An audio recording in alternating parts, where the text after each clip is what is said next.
goodness. Ladies and gentlemen, I think Where are we? Where are we? I'm cold. I'm thirsty. What's for dinner? Okay. 1, 2. Aren't you supposed to dip them? Oh, you are, yeah. Look at it. Here we go. Apparently dipping their beaks in water just lets them know that that's where they drink. I don't know if they there. You can lead a chick to water There. and apparently force them to drink.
Something I always like to say, and I think it applies in a number of different situations in life, from something big and overwhelming like a house remodel from the ground up, or something as small as being anxious during a social event. The strategy that I use is to find a small space, like a very small space that, and that's relative, but a small space that you feel in command of, or that you feel that you can fill and maintain. And again, that's all relative on the timeline. You know, maybe that's a bathroom stall at a party for 20 minutes, or maybe it's one bathroom in a house full of rooms that you finish, and it becomes your starting point and your little sanctuary, and you can return to it and feel calm and like you've achieved something. And then you can start slowly expanding outward, expanding your territory from that point. Thanks to our friend Gavin for bringing us these A&M feed sacks. I think I'm gonna be able to finish the garden today. Got a truckload full of mulch to hold them down.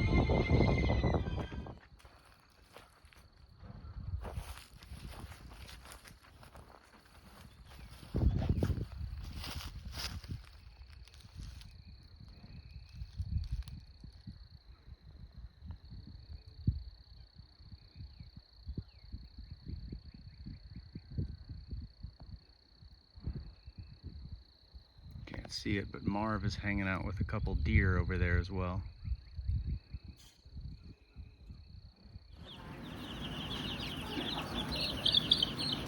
Hi. Do you want to say hello to the people at home? Look at your big old feet. Look at your big old feet. Oh, okay.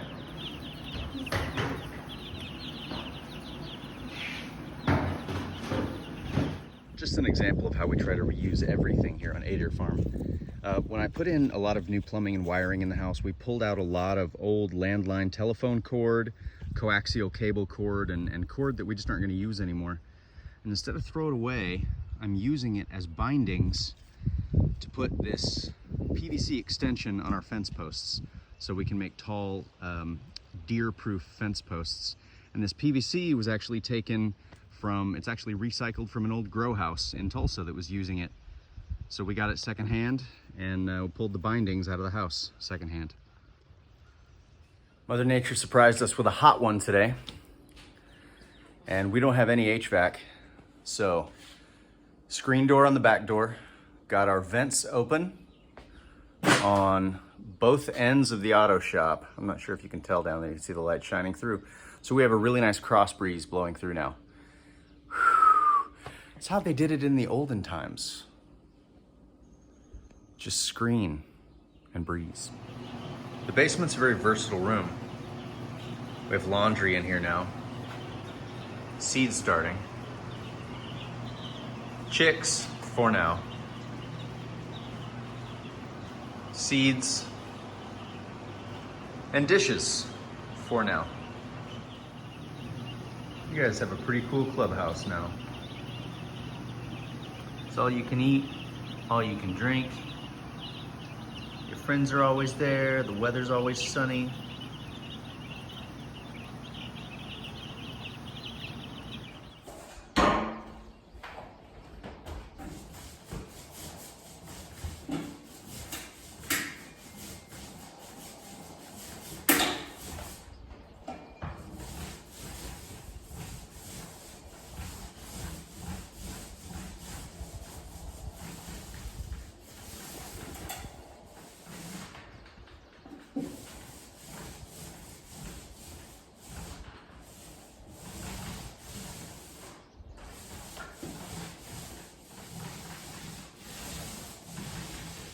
All right, my plan for this paved back brick patio, once we get it disconnected from the rest of the chicken house, that far distant portion of the chicken house will become the warehouse and the greenhouse.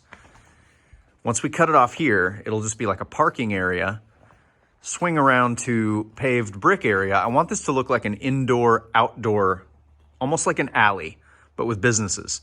Think like a foreign country, little huts lining the sides of a paved brick area. We got the fluffy butt hut over here, which is the chicken coop, but I want it to appear like an outdoor storefront. In this corner, I'm gonna have a fake little restaurant storefront. We're gonna have the grill, the outdoor hibachi, probably a rock pizza oven. That'll all be opened up to the outside. Maybe like a fake pull-up window, fake restaurant sign. Then back here, obviously, you've got the back door that leads into what will eventually become our wedding venue or our rec center. So I'll have some sort of a, some sort of a rec center sign. Got to come up with a cool name for that. On this side, I'll have my wood shop, which will have its own storefront. And then over here will probably be a fake gas station storefront. And that's where we will store propane cylinders and camp fuel, starter fluid, things like that. Yeah, I guess. Who knows? I'm flying by the seat of my pants. This could evolve. Okay. Here is the water heater panel open. If you hadn't guessed, our water heater, this is the old one. It's 20 years old, 19 years to be specific. But it worked when we got out here, and now it has suddenly stopped working. Until I figure out how to install the new gas water heater, this is the only one we've got. And I'm really trying to suss out what's wrong with it and fix it myself inexpensively. So first things first, I've got my multimeter on continuity mode. Power is off to the unit, and I'm testing my element as I saw in the video. I'm getting a beep, meaning I assume that my element is okay, right? Now, when testing the thermostat, I've got continuity on this side, continuity on that side. Obviously, this is connected. You can see the copper over here. However, see this red wire powers one half of the element. This black wire, this tank only has one element. It's only got one, even though it's a tall tank, it's only got the one element, the lower. There's no upper element. And so there's only the one leg of power. So this thermostat really only shuts off half the power or not. I'm not getting any continuity between the post that this black wire is on the thermostat, and this other post here, meaning the disconnect is here. So the black wire is not pulling current into this thing, into the element, but the element is still good. So does that mean the thermostat is bad? And can I find a thermostat for a 19-year-old hot water tank? I hope he doesn't eat our chickens.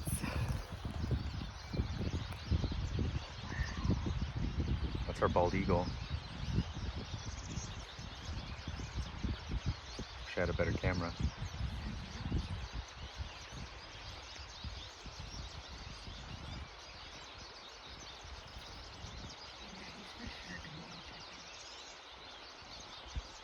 Hey, are you coming to eat our chickens? So I think there's 2 of them, and I think they've got a nest back there.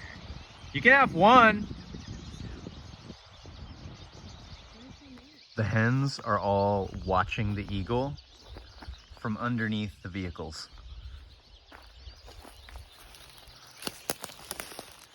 Very smart, girls. Very smart.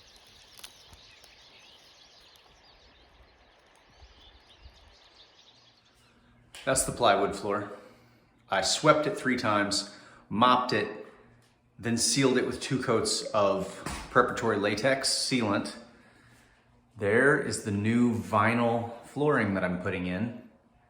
And if you're ever putting in vinyl flooring, it's actually pretty easy to do. And it's a really good, cheap, durable product. Looks great. But the secrets are prep and having the right tools. Definitely the cleaner the floor, the better. Also get one of these and just like, before you do the next piece, just make sure you sweep, get all the dust out of the way so that it will adhere as well as it can. And then get you one of these bad boy little J rollers and just like roll the shit out of each panel until you stop hearing the popcorn. This makes it super easy and it saves your knees, butt cheeks, and hands. Otherwise, it's not that hard. Almost forgot to mention, definitely use knee pads. Definitely. Knee pads would be like the 3rd big thing you need. The parts are ridiculously inexpensive, so I decided to go ahead and replace both the heating element and the thermostat. And I got both. I got replacements for both for under $30. This is the element. It tested good, but it looks pretty corroded. So I'm sure it needed replacement anyway. It's 20 years old. Here's something interesting. Since I only have a single element water heater, the red wire goes directly from the reset switch down to the element. So there it doesn't have to change over here on the thermostat. So my only thermostat is actually a portion of a lower thermostat from a 2-element water heater. So it's just the initial reset switch connected to a lower thermostat, but that's the only one we have. I don't know if that means anything to you. It didn't mean anything to me until 5 minutes ago.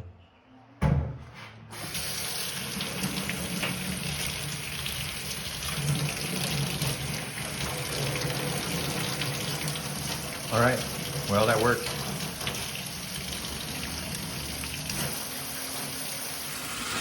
The 20-year-old water heater has a few years left in it. All right, back to working on the floor in here. I'm motivated now that I know I'm gonna get a hot shower tonight.